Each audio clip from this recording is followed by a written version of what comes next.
Repository बना रहे थे मेरे ख्याल से।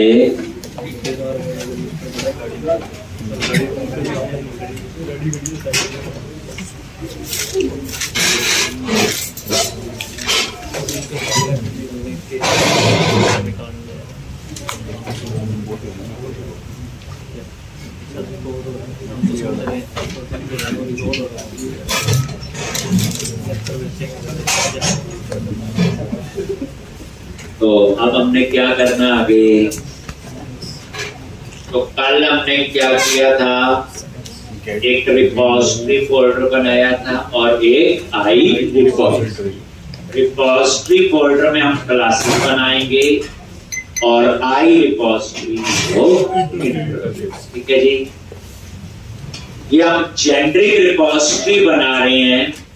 ये हम ऐसा लॉजिक लिखने जा रहे जो हर टेबल के साथ यूज हो। इस आर्किटेक्चर को आप दूसरे प्रोजेक्ट में भी यूज कर सकते हो। यहां कहीं नहीं लिखा कि इसी टेबल के साथ यूज होगा। ठीक, तो अब मैंने कल क्या किया था, आई रिपॉजिटरी फोल्डर में जाके एक इंटरफेस बनाया। इंटरफेस किसके लिए होती है? डिक्लेरेशन के लिए। इसमें सिर्फ मेंबर डिक्लेयर होते हैं, डिफाइन नहीं होते। और एक क्लास में हम एक से ज्यादा इंटरफेस इंप्लीमेंट कर सकते हैं। ठीक, तो ये इंटरफेस बनाया था और ये देखो, ये इसकी पहचान आई रिपॉजिटरी इंटरफेस है, लेकिन इसके साथ यूज होगा ई बोले तो क्लास। तभी कंडीशन भी लगा दी लास्ट में कि टी क्या होनी चाहिए? क्लास। अब वो क्लास आपकी कोई भी हो सकती, वो कैटेगरी भी हो सकती, कवर टाइप भी हो सकती, कंट्री भी हो सकती, स्टेट भी हो सकती, कोई भी हो। उसके बाद नीचे की कहानी है वो ऐड अपडेट रीड फाइंड। ठीक, बाकियों में ज्यादा मुश्किल नहीं, लेकिन यहां नोटिस करो कहीं पे भी मैंने ये नहीं लिखा यही टेबल होगा यूज, और इतना ही पढ़ो। ये सारे मेंबर डिक्लेयर किए। फिर मैंने क्या किया, रिपॉजिटरी फोल्डर में जाके क्लास बनाई रिपॉजिटरी डॉट cs। एक, और यहां पे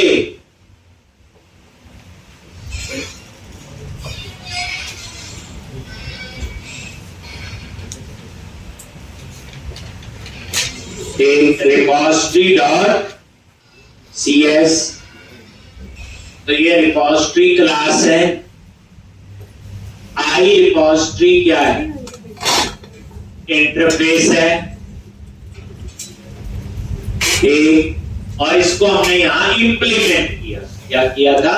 इंटरफेस क्या होते हैं? इंप्लीमेंट बताया था कल। एप्लीकेशन डीबी कॉन्टेक्स्ट हमें पता था।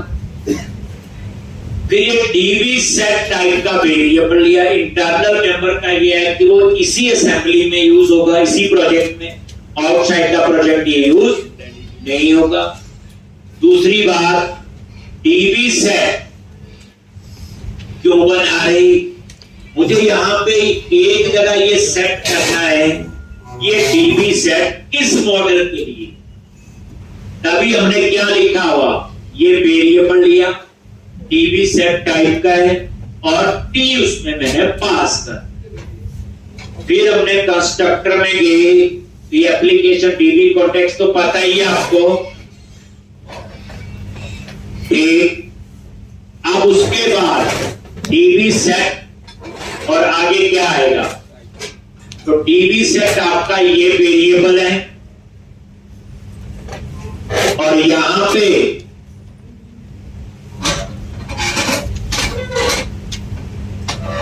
Underscore context dot set. यहां पे बता दिया कि ये डीबी सेट किसका है, ये सेट कर दिया। और टी में क्या आ गया आपका? टाइप।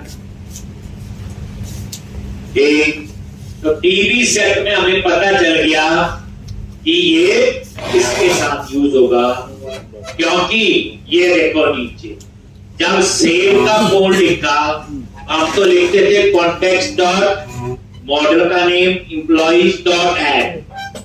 यहां तो नहीं लिखा, यहां डीबी सेट डॉट ऐड। कहां ऐड करेगा? डीबी सेट में। अब टीवी सेट किसके साथ बना हुआ? इस टी के साथ। टी क्या हो सकता है? कैटेगरी, कवर टाइप, ऐसे कोई भी हो सकता है। तो ऐसे फिर ऐड और आप इस ऐड के आगे तो पता ही है कि उसी टाइप का ये फिर। इसी तरह से बाकी हमने फाइंड का बना दिया था, रिमूव, ये सारे मैंने आपको बता। अब हमने बनाने आज सबसे पहले गेट ऑल वाला। तो जो गेट ऑल है आपका, ध्यान से ये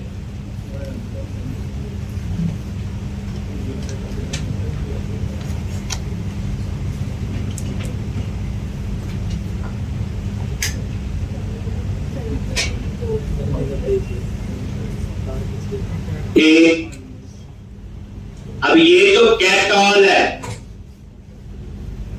ये डिस्प्ले के लिए, बट हमें जितना डिस्प्ले हम कहीं लिखते थे context dot employ dot to list book dot to list ऐसे लिखा था, लेकिन ये जेनरिक मेथड है। जो क्लास होती वो जेनरिक रिपोजिटरी, उसके अंदर जो मेथड बनी है सारे क्या है? Generic method. जेनरिक ये है कि जैसे गेट ऑल है, ये किसी भी मॉडल के साथ यूज हो सकता है, तो जेनरिक मेथड है। रिटर्न कलेक्शन करेगा, पहला पैरामीटर दे दिया फिल्टर कंडीशन, दूसरा दे दिया सॉर्टिंग, तीसरा दे दिया मल्टीपल टेबल। अब हम इसके अंदर क्या कोड लिखेंगे या क्या लॉजिक आपका यहां पे हो?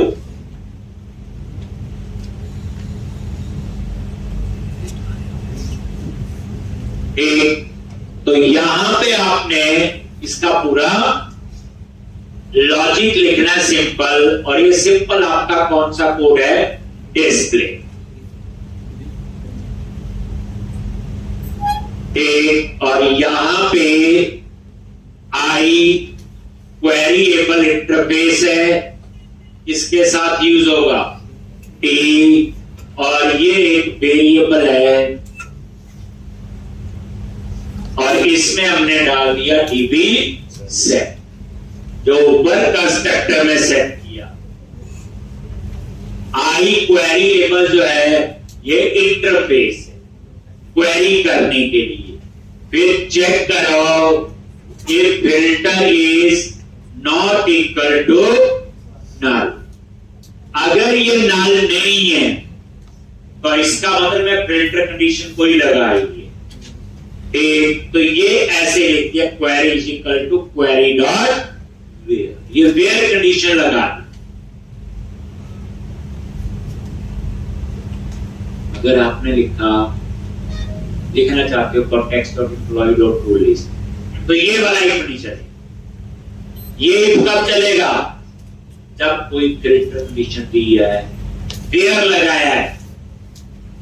जैसे सिंपल सीक्वल की बात करें, अगर आपने लिखा सिलेक्ट स्टार फ्रॉम टेबल, तो उसके लिए ये फिल्टर काम नहीं करेगा। अगर आपने लिखा सिलेक्ट स्टार फ्रॉम टेबल ने वेयर डिपार्टमेंट नंबर 20, तो वो क्या करेगा? कंडीशन लगा दी 20 डिपार्टमेंट नंबर के सारे एम्प्लॉय देगा, तो फिल्टर है, तो फिर ये काम करे।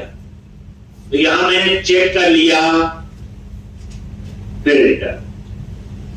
अब आपने चेक करना है मल्टीपल टेबल, तो एक यहां पे include properties not equal to null. ये कब काम करेगा? अगर मल्टीपल टेबल है। जैसे सिंगल टेबल है तो नहीं यहां आएगा, जैसे context dot employ dot to list नहीं, डॉट इंक्लूड करके डिपार्टमेंट भी चाहिए, डेजिग्नेशन भी चाहिए। जैसे हमारे केस में यहां पे मान लो ऐसे डेटा आएगा, एक कैटेगरी मॉडल और दूसरा कवर टाइप मॉडल। फॉर्म में से 3 टेबल हो गए तो एक और लगेगा, चौथा टेबल होगा तो एक और। मल्टीपल टेबल तो कितने भी हो सकते हैं। तो फिर यहां पे हम क्या लगाएंगे? बोलो 4। ठीक, अब ये जो इंक्लूड प्रॉपर्टीज है, तो इसमें 2 टेबल है मान लो, तो 2 बार लूप चले, 4 टेबल 4 बार। अब ये पता कैसे चलेगा कितने टेबल कॉम में से स्प्लिट किया हुआ, तो कैसे हम इसको एक्सेस करते हैं? तो यहां पे फॉर ईच ये टैब प्रेस किया और यहां पे एक वेरिएबल ले लिया include prop,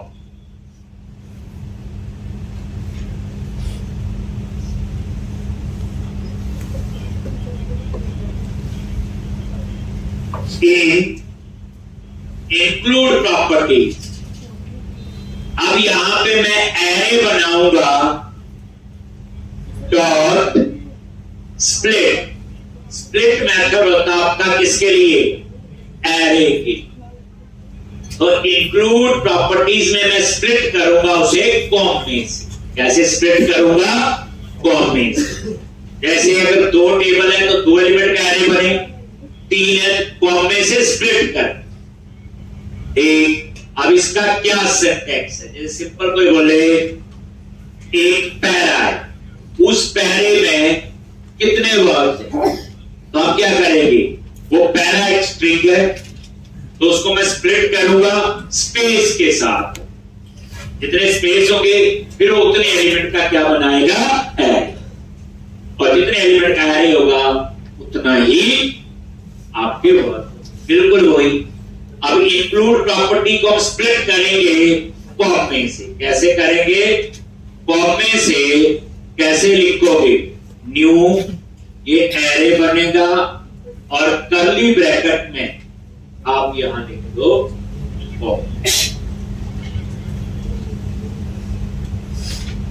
new array. But ये स्प्लिट कैसे करेगा? इसको कॉम में से।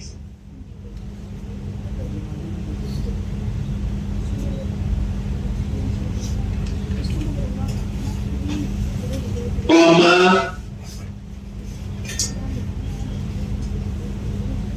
और यहां पे आपने सेट करना है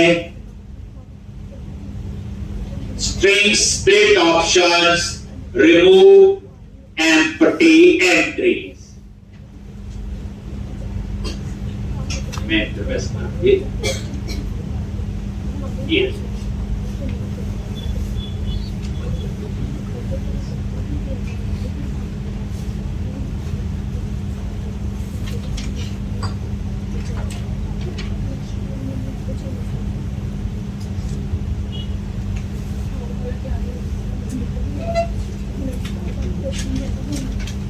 remove empty entries।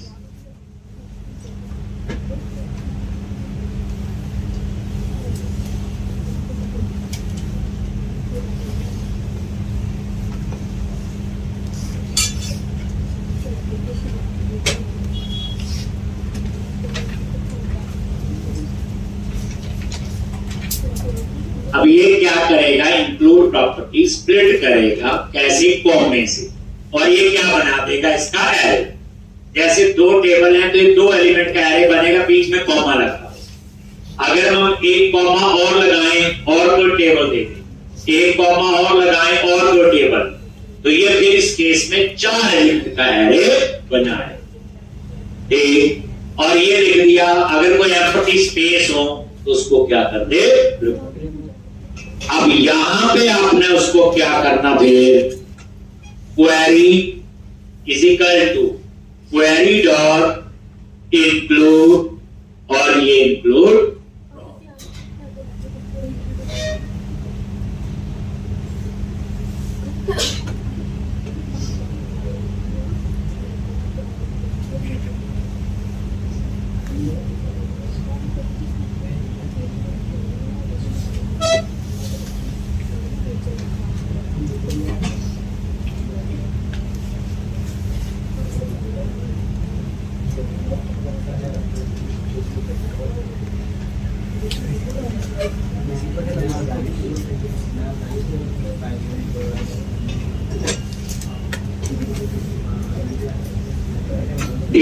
और यहां पे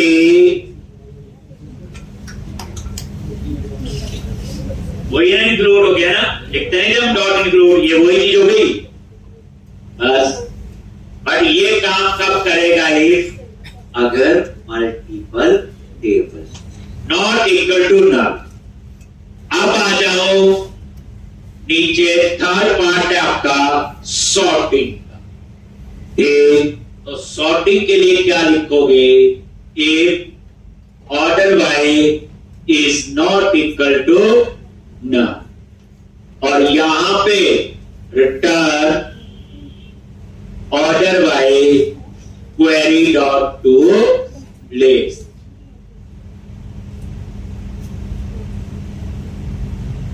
और लास्ट में क्वेरी डॉट टू लिस्ट। अब मैं समझाता हूं।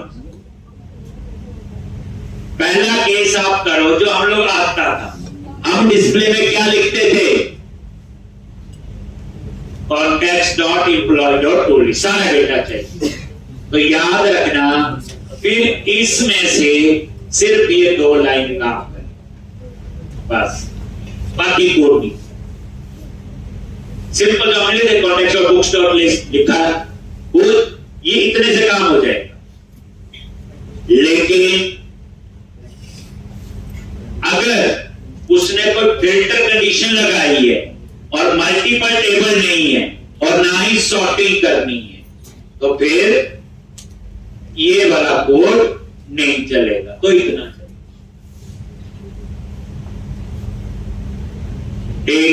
अगर उसने मल्टीपल टेबल भी है और फिल्टर भी है, तो फिर ये सॉर्टिंग नहीं है, तो ये वाला कोड नहीं चलेगा।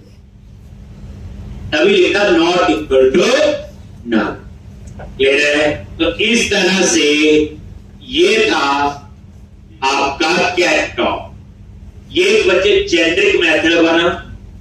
मैक्सिमम चीजों का हमने कोशिश की है ध्यान रखने की कि डिस्प्ले में क्या क्या हो सकते हैं, मल्टीपल टेबल हो सकते हैं, ज्वाइंट्स हो सकता है, आपका फिल्टर कंडीशन हो सकती है, अपनी सॉर्टिंग हो सकती है। अब आप बनाएंगे उसके बाद फर्स्ट और डिफॉल्ट।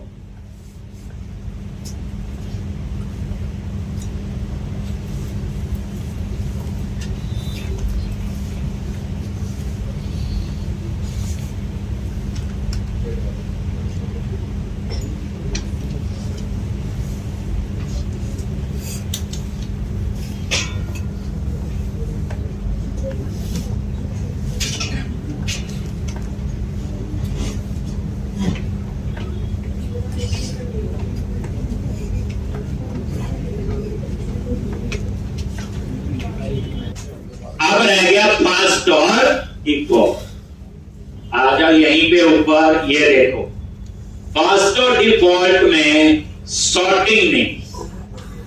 फर्स्ट और डिफॉल्ट जो है उसमें सॉर्टिंग बताया, एक ही रिकॉर्ड आएगा, क्या सॉर्टिंग होगी। अब यहां पे आई वेरिएबल क्या लिखना है, टी, और वेरिएबल ले लिया क्वेरी, और किस पे ऊपर, डीबी से। सबसे पहले फिल्टर कंडीशन,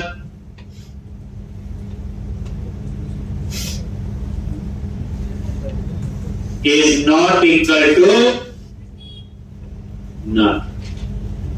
अगर ये नल नहीं है तो ये फिल्टर कंडीशन है।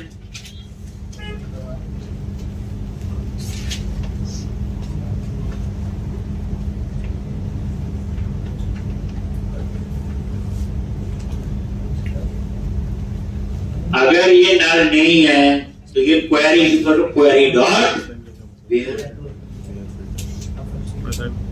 अगर मल्टीपल टेबल है, ज्वाइन भी हो सकता है, लिखा ही था नीचे, हमने बिना इसके फर्स्ट और रिकॉर्ड यूज किया था। कॉन्टेक्स्ट डॉट, कहीं employ register dot include country state लिखा था, तो वही चीज है। तो फिर हम चेक करेंगे if include properties not equal to null. अभी बताया हम क्या बनाते हैं उसके लिए, एरे, और यहां पे इंक्लूड प्रॉप, ये वेरिएबल है, और यहां पे इंक्लूड प्रॉपर्टी डॉट स्प्लिट, और यहां पे न्यू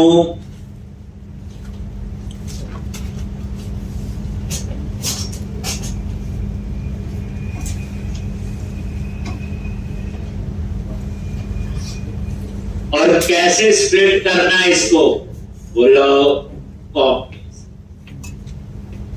अभी लिखा था इंक्लूड प्रॉपर्टीज को स्प्लिट करके एरे बनाएगा कॉमे से स्प्लिट करके, और यहां पे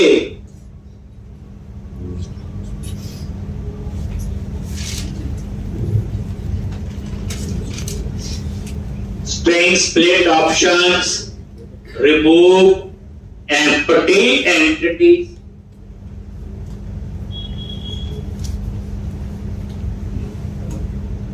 ये लो जी।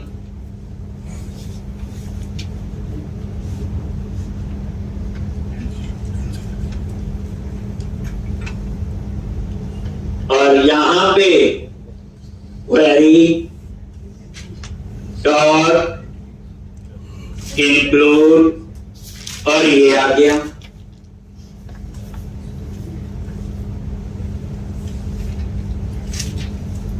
और यहां पे क्या रिटर्न करोगे, क्वेरी डॉट फर्स्ट और डिफॉल्ट। सॉर्टिंग इसमें है ही नहीं,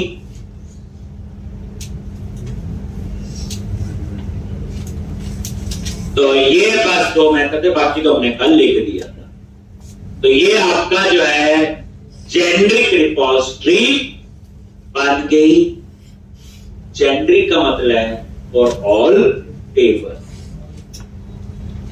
अब आपके प्रोजेक्ट में 2 टेबल हो, 200 टेबल हो, 1000 टेबल हो, कोई दूसरा प्रोजेक्ट हो तो भी चले। एक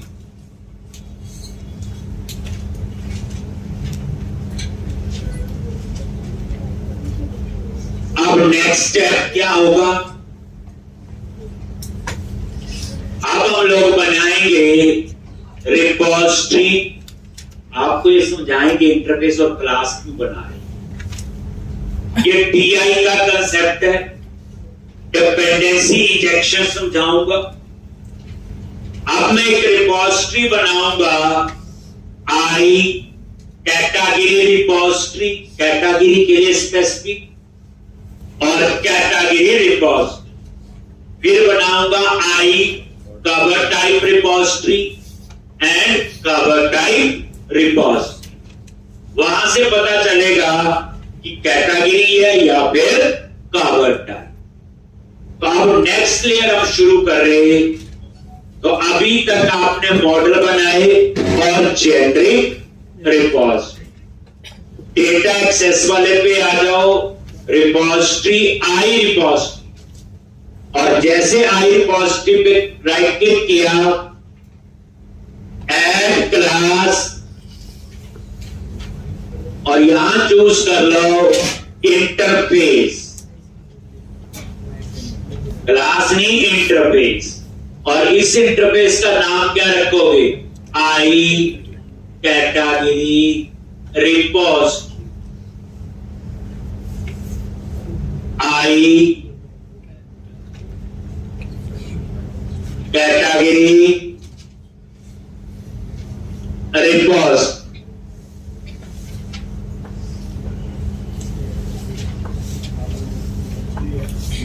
और ये ऐड, ये देखो उसी आई रिपोजिटरी फोल्डर के अंदर एक और इंटरफेस बनाया, आई कैटेगरी रिपोजिटरी। नाम से पता चल रहा है इंटरफेस फॉर कैटेगरी। अब यहां पे इंटरनल की जगह पब्लिक। इंटरनल होगा तो इसी असेंबली में यूज होगा, इसी प्रोजेक्ट में, दूसरे में नहीं होगा। और हमें तो ये दूसरे में करने हैं, तीसरे में करने हैं। आई कैटेगरी रिपोजिटरी। अब यहां पे इंटरफेस ये देखो, आई रिपोजिटरी, और यहां पे ये किसके लिए है? कैटेगरी के लिए। ये लो, यानी हमने जो ये रिपोजिटरी बनाई for category, that is specific to the table. जो आई रिपोजिटरी और रिपोजिटरी है वो जर्नल। अब आई कैटेगरी रिपोजिटरी, यहां इंटरफेस इंप्लीमेंट किया है, तो आई रिपोजिटरी क्या आपका इंटरफेस है, और ये कैटेगरी मॉडल। अब आई रिपोजिटरी पे F12 प्रेस करो, देखो आगे यहां पे, और ये टी को रिप्लेस किसके साथ कर देगा? कैटेगरी के साथ। अब ये सारा सिस्टम फिर कैटेगरी के साथ वर्क करे। अब यहां पे एक private read only application dB और टेक्स्ट,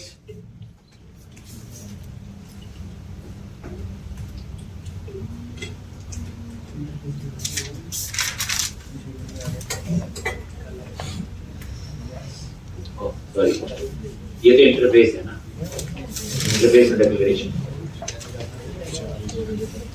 यहां इतना ही कुछ लिखना। अब हम बनाएंगे एक क्लास और उसका नाम रखेंगे कैटेगरी रिपोजिटरी। चलो अब रिपोजिटरी फोल्डर पे आओ।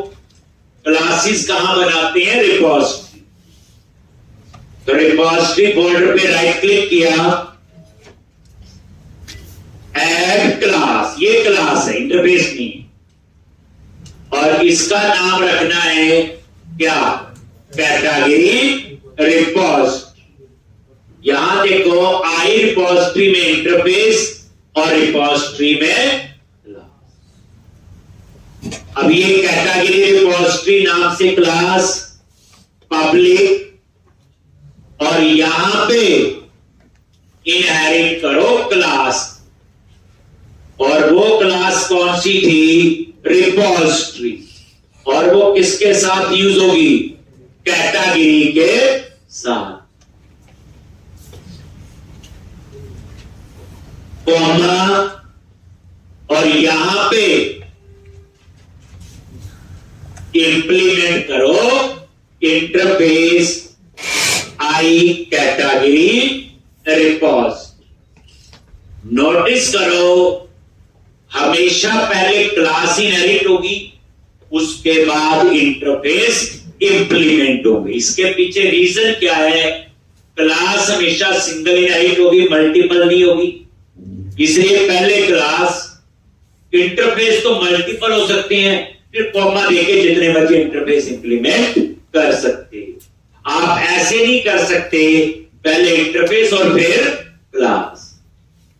तो कहीं पे झूठ है कि क्लास इनहेरिट करनी है और इंटरफेस इंप्लीमेंट करना है।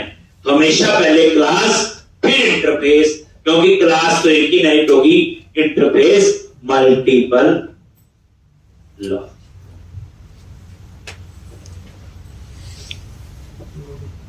हो गया जी?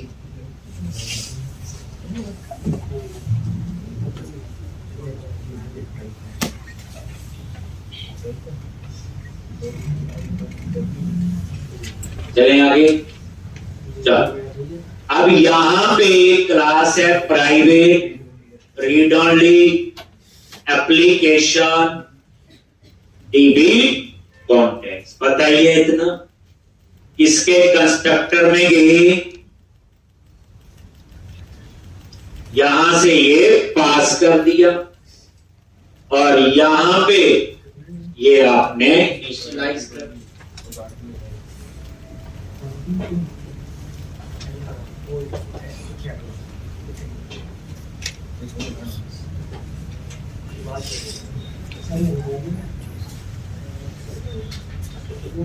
और यहां पे बेस क्लास और उसके कंस्ट्रक्टर में कॉन्टेक्स्ट पास कर।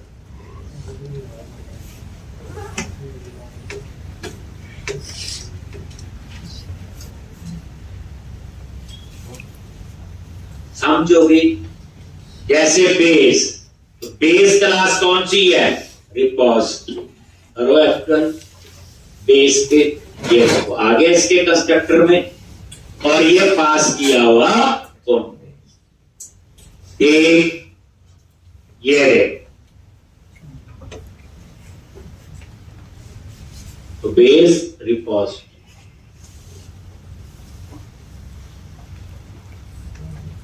तो मैंने क्या किया, इंटरफेस बनाया आई कैटेगरी रिपोजिटरी, क्लास बनाई कैटेगरी रिपोजिटरी। जस्ट हम यहां क्या देते हैं, डायरेक्शन, कि ये जेनरिक रिपोजिटरी कैटेगरी के साथ एक इंटरफेस बनाया क्लास। ये बच्चे डीआई के स्टेप्स हैं, डिपेंडेंसी इंजेक्शन, जिसका फायदा ये है, आपने नोटिस किया कहीं न्यू नहीं लिखा, ये खुद ऑब्जेक्ट बनाता है, खुद ही ऑब्जेक्ट डिस्ट्रॉय करता है। नेक्स्ट, पूरे स्टेप्स नहीं हुए। अब हम लोग एक और बनाएंगे, कवर टाइप के लिए भी ऐसे ही बनेगा। तो आई रिपोजिटरी में गए, राइट क्लिक किया, ऐड क्लास, और यहां चूज करो इंटरफेस, और यहां पे नेम दो I cover type repository.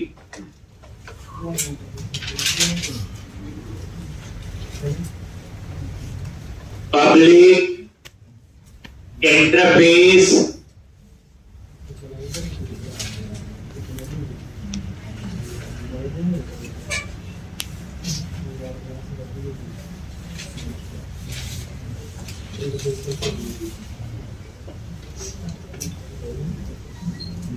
I cover type repository.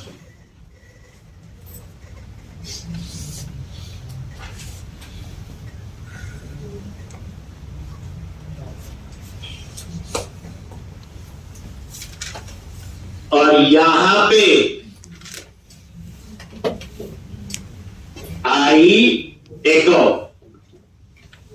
Same, बस यहां क्या लिखा, कवर टाइप। लॉजिक वही आई रिपोजिटरी इंटरफेस इंप्लीमेंट हुआ, वही आई रिपोजिटरी कैटेगरी के लिए चला, और वही आज कवर टाइप। अब हम इसकी क्लास बनाएंगे और क्लास का नाम रखेंगे कवर टाइप रिपोजिटरी।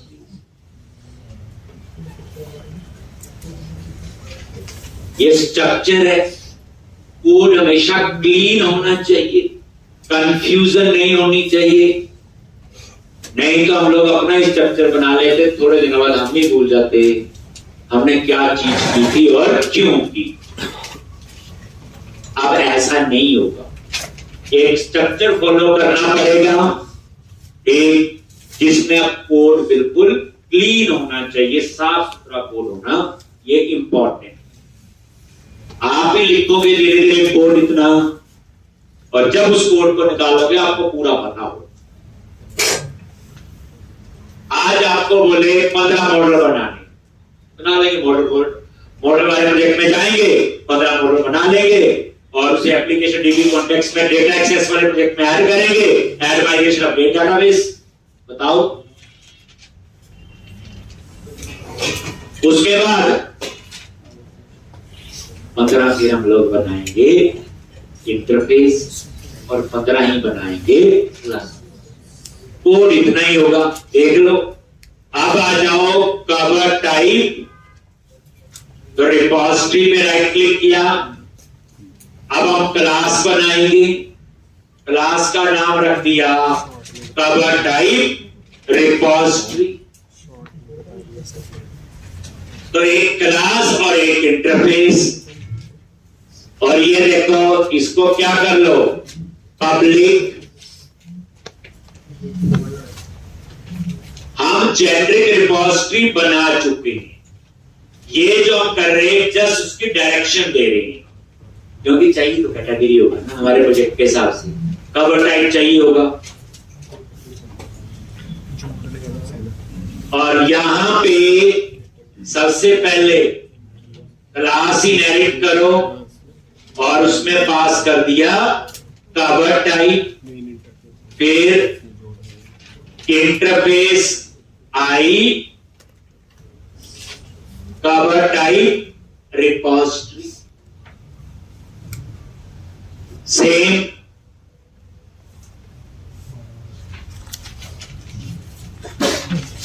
क्लास में कितनी शांति है और अच्छे व्यस्त होते थे रोज, ये क्या हो गया मेरे साथ। 5 साल बाद आपको लगेगा यार ऐसी पढ़ाई पहले की थी तो पहुंच ही नहीं पाते, वही कॉलेज में कुछ अच्छा होता था, यहाँ क्यों आते। मैं तो हमेशा कहता हूँ वही चीज पढ़ाओ, वही पढ़ो जो काम के लिए है। और पढ़ के मैं तो मानता हूँ कि टाइम भी वेस्ट होता है, उम्र तो कुछ भी नहीं। आप देखना ये पहला प्रोजेक्ट बना रहे हो, आपको 100% एफर्ट करना पड़ेगा सीखने। आप दूसरे प्रोजेक्ट में देखना कितनी जल्दी आप प्रोजेक्ट बना। इसमें जरूर है कि नहीं ये रिपोजिटरी पैटर्न यूज करना पढ़ना, ये सॉलिड पैटर्न यूज हो रही है। आप क्या करो, प्राइवेट रीड ओनली और एप्लीकेशन भी कॉन्टेक्स्ट। सैटरडे का काम बच्चे आपको ये है, पूरा प्रोजेक्ट नए सिरे से बनाना है। सारे लेक्चर हुए प्रोजेक्ट वाले तो 1 सिटिंग में उसे कंप्लीट, तो आपके पास प्रोजेक्ट की एक कॉपी और आ जाए।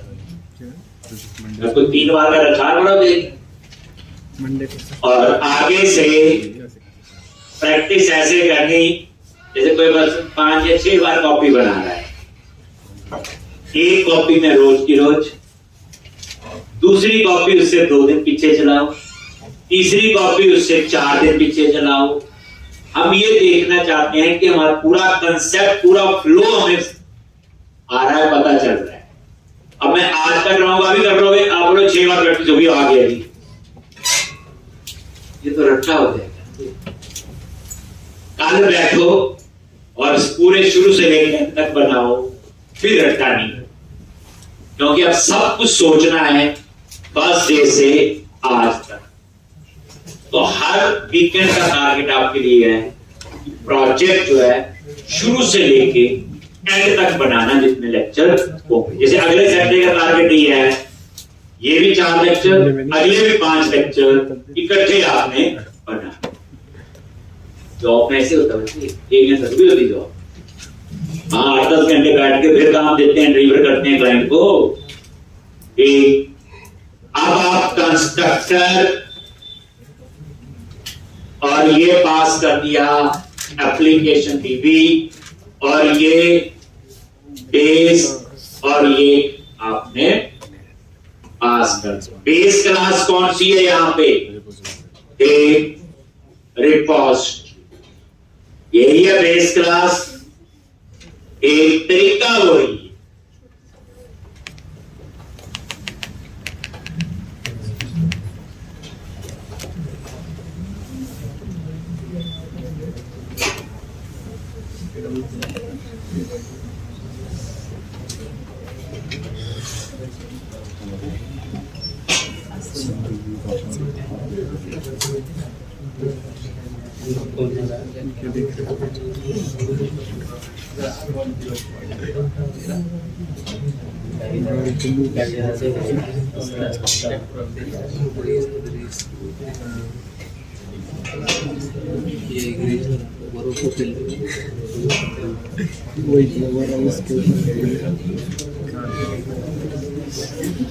इस तरह से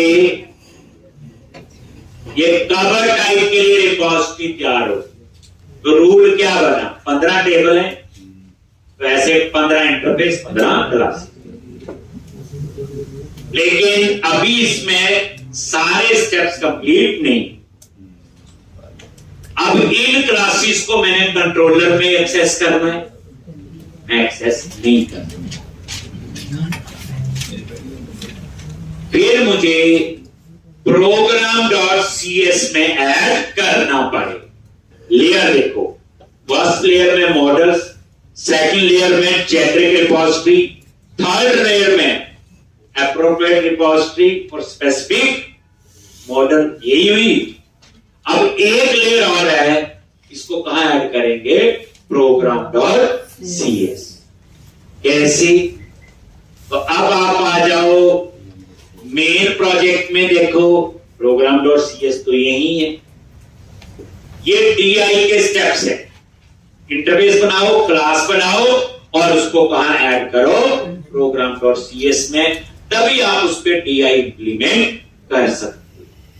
तो program.cs में आ गई।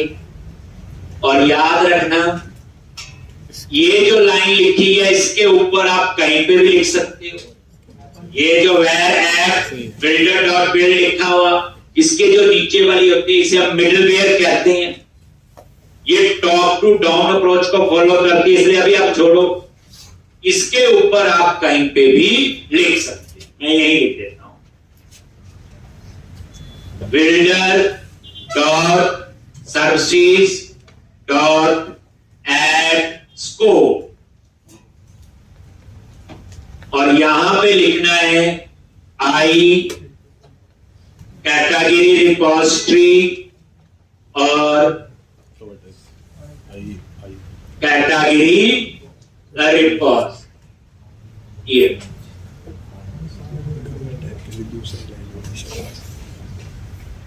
आई कैटेगरी रिपोजिटरी क्या हुआ? इंटरफेस। और कैटेगरी रिपोजिटरी क्या हुआ? आपका। इसी तरह से यहां पे दूसरा क्या आएगा? Cover type. और यहां पे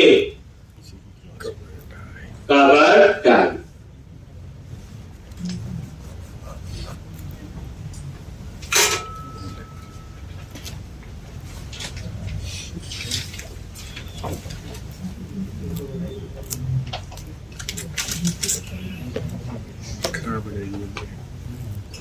एक बार 4 दिन हो गए व्यू तक तो पहुंचे नहीं। हम क्या बना रहे हैं,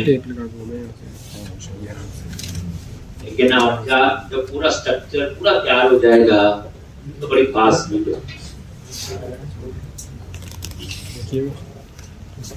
बिल्डिंग बनाते हैं ना, तो बेस बन जाता है एक बार, फाउंडेशन। फिर तो उधर सीधे कॉलम छत डाली आगे, कॉलम छत डाली आगे, यही कहानी आगे होगी। और इसको ढंग से समझो। आपको 5-6 बार बच्चे प्रैक्टिस चाहिए है अगर आप जॉब कर। अभी तो आप वही समझ पा रही हैं जो मैंने लिखा है, असली पिक्चर तो और बाकी है। ये असल में प्रोजेक्ट ऐसे बनते हैं जो मैंने 4 दिन से आपकी स्टडी शुरू की है बच्चे। आप ऐसे लगो कि जॉब लगती और हम एक कंपनी में काम कर रहे हैं। बस फर्क है, वहां कोई ऐसे लिख के समझाएगा नहीं, बस इतना फर्क। वहां डांट जरूर मारने की आते जाते, तो ये भी नहीं आता, कितना टाइम लगा रहा है। जब करके जाओगे बच्चे, आप 80% तो रेडी होते हो। अच्छी प्रैक्टिस करो, 100 भी रेडी होते।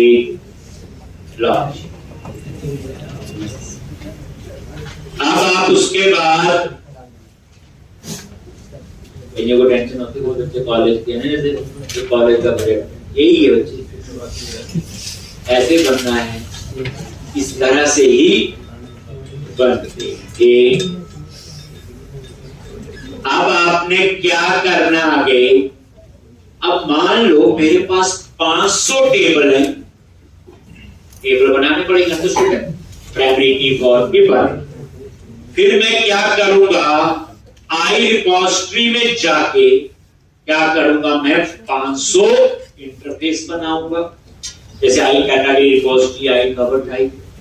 फिर मैं 5 अंडर क्लासेस बनाऊंगा, जैसे कैटेगरी रिपोजिटरी, कवर टाइप। तो बनानी पड़ेगी। फिर उसके बाद मैं क्या करूंगा, प्रोग्राम डॉट सीएस में ऐड करूंगा। अब ये जो प्रोग्राम डॉट सीएस फाइल है ये आपकी एक ही है। ये जो प्रोग्राम डॉट सीएस फाइल है आपकी ये एक है, एक से ज्यादा नहीं हो सकती। तो जितने वो मॉडल है, जितनी रिपोजिटरी बनाई उतनी लाइन आपको यहां पे लिखनी पड़ेगी। ऐड स्कोप से हमने ऐड की, अगर 50 टेबल है 50, 100 टेबल है तो 100, 1000 टेबल है तो 1000। लेकिन प्रोग्राम डॉट सीएस तो बेचारी एक ही है, वहां ये कॉन्फ़िगरेशन वाली फाइल है और यहां पे हम जितना ज्यादा कोड लिखेंगे कोई ठीक अप्रोच नहीं। तो फिर हमने क्या करना, इसको कमेंट बना देंगे। फिर हम क्या करेंगे, एक लेयर और ऐड करेंगे ताकि मुझे सारी रिपोजिटरी यहां ना ऐड करनी पड़े। तो उसके लिए हम एक और रिपोजिटरी बनाएंगे। तो वही आई रिपोजिटरी में पहले प्रॉब्लम समझा दी, जितनी रिपोजिटरी बनाई सारी प्रोग्राम डॉट सीएस में ऐड करनी ही पड़ेगी। Program dot CS, program dot CS file एक है। अब उस फाइल के अंदर और कोड भी यही होंगे कॉन्फ़िगरेशन के, तो हम उस फाइल को इतना हैवी नहीं बनाएंगे। हम उसके लिए एक और रिपोजिटरी बनाएंगे जिसका नाम रख देंगे। तो आई रिपोजिटरी पे राइट क्लिक किया, ऐड क्लास, आई रिपोजिटरी पे वापस जाओ, add class I unit of work.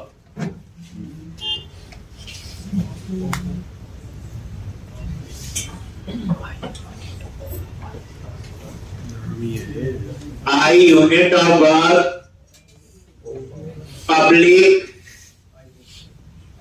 Class I unit of work. ठीक है जी, public class I unit of work. ये देखो ये इंटरफेस बना लिया। आई क्लास लिख दिया, इसको क्या बना दो, लिख सकते हो।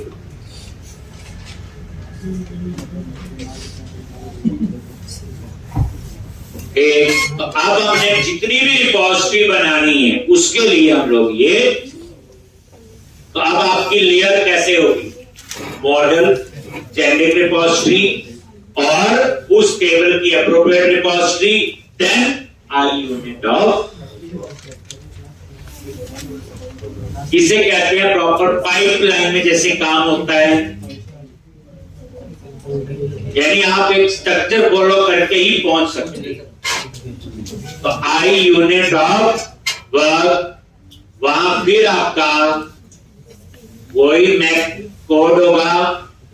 तो यहां पे आपने क्या करना है,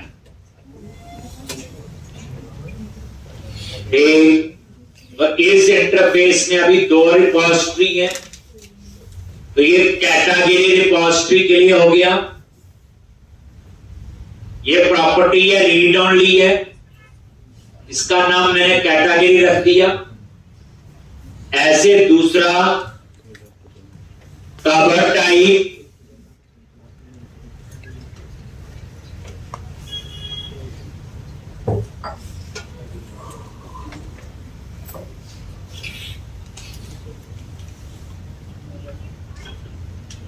I category repository, I cover type repository. अभी तो दो ही है, ऐसे लिखती रीड ओनली प्रॉपर्टी है बच्चे। और इंटरफेस में जो मेंबर डिक्लेयर किए हैं आगे एक्सेस मॉडिफायर नहीं लिखते। इंटरफेस पब्लिक है तो उसके मेंबर भी क्या होते हैं, पब्लिक। तो अभी फिर दो ही बनाई थी मैंने, दोनों इंटरफेस यहां पे उस टाइप की प्रॉपर्टीज बना ली। रीड ओनली क्यों बनाई वो मैं यूज करूंगा तो बताता हूं। और एक सेव, मैंने कहीं कॉन्टेक्स्ट सेव चेंजेस नहीं लिखा, लिखा होगा ध्यान से, ये वही है। तो ये एक इंटरफेस बन गया आई यूनिट ऑफ वर्क। मान लो 15 मॉडल है तो आप 15 प्रॉपर्टीज ऐसे बनाओ, 50 है तो 50 बनाओ। अब आप बनाओ क्लास, उसका नाम रखो यूनिट ऑफ वर्क। मतलब ये यूनिट ऑफ वर्क क्यों बना है? अगर आपका टेबल छोटा सा है, 2-4 टेबल है, तो ये वाली लेयर फॉलो करने की जरूरत नहीं, आप डायरेक्ट program.cs में लिख, जैसे मैंने 2 लाइन लिखी।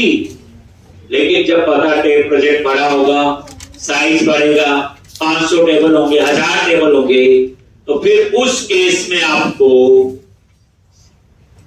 क्या करना है कि तब ऐसा अप्रोच फॉलो करनी चाहिए।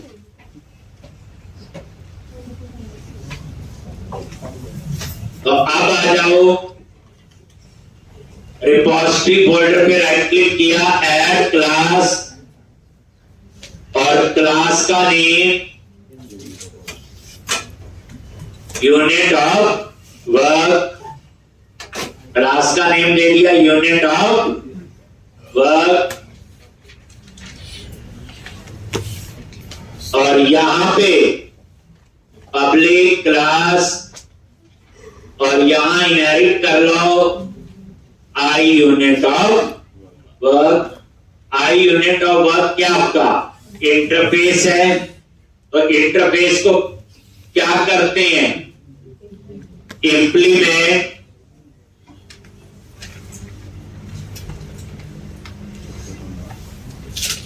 तो ये और इंप्लीमेंट इंटरफेस, ये लो जी। अब एक और कहानी इसमें आ गई। तो अब यहां पे आपने क्या करना है, वही एप्लीकेशन डीबी कॉन्टेक्स्ट,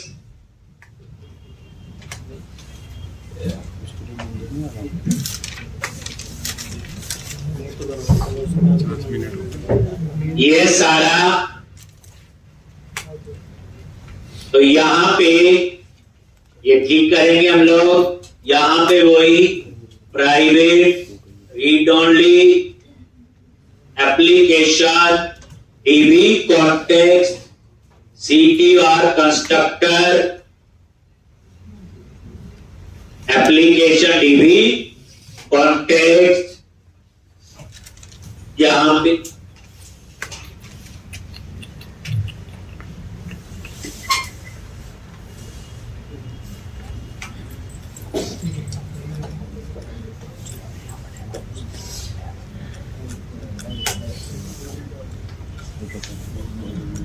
और यहां पे कैटेगरी के लिए प्रॉपर्टी,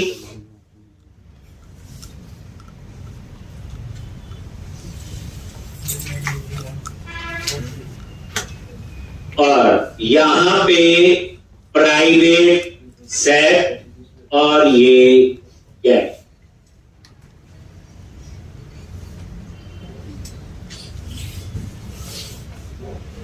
एक प्राइवेट वेरिएबल ले लिया,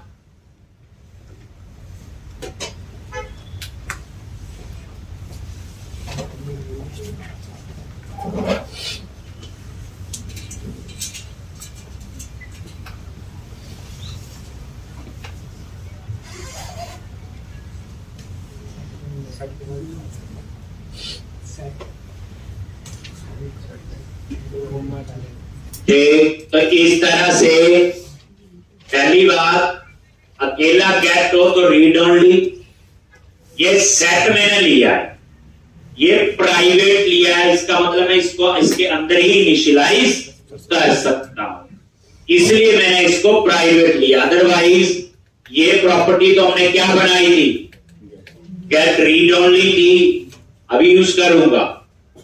सेव कवर टाइप में भी ऐसे ही करो, कर्ली ब्रैकेट प्राइवेट सेट और ये एस, यानी कवर टाइप प्रॉपर्टी को मैं इनिशियलाइज करूंगा, लेकिन मैं यही कर सकता हूं, तभी मैंने क्या लिया इसको, प्राइवेट। और उसके बाद सेव चेंजेस में यहां पे आ जाओ, underscore context dot save changes. कल को 15 मॉडल हो रहे हैं, तो आई यूनिट वर्क में ऐड करूंगा उनको, और फिर यहां जैसे 2 ऐड हैं ऐसे ही बाकी हूं। अब कंस्ट्रक्टर में ये सारे मैंने इनिशियलाइज करने यहां पे,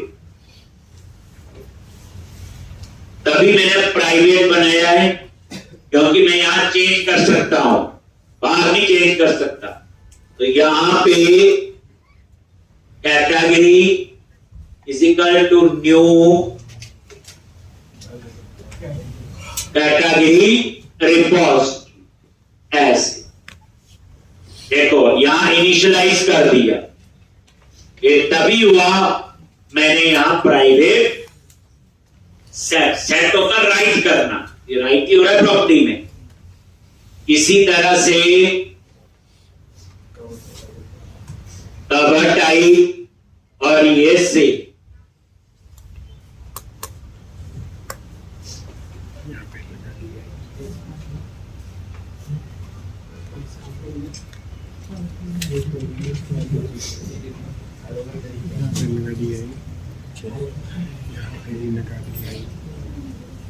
आई डी पर I D I dependency induction D I नहीं करना, तो भाई को देख न्यू लिखा है सर ने क्या बोला D I private private D I इसमें कुछ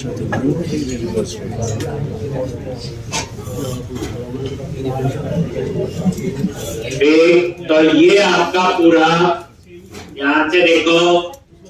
और अब हम क्या करेंगे, जितनी भी रिपोजिटरी बनाएंगे अप्रोप्रिएट टेबल के लिए, उस स्पेसिफिक टेबल के लिए, उन सबको हम यहां ऐड करेंगे आई यूनिट ऑफ वर्क में और यूनिट ऑफ वर्क। और उसके बाद प्रोग्राम डॉट सी एस में इसको ऐड करेंगे।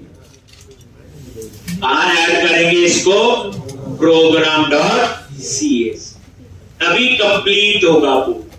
तो अब आपको एक क्लियर ये बन गई कि रिपोजिटरी यहां भी ऐड कर। तो अब आ जाओ प्रोग्राम डॉट सी एस में आगे, और यहां पे बस बिल्डर डॉट सर्विसेज डॉट क्या लिखेंगे, add code I unit of work और यूनिट ऑफ, बस। अब यहां मुझे एक लाइन ही लिखनी है, बस ये। अब मेरे पास 5000 टेबल होंगे, 5000 रिपोजिटरी बनेगी, बट मैं उसको ऐड करूंगा आई यूनिट ऑफ वर्क।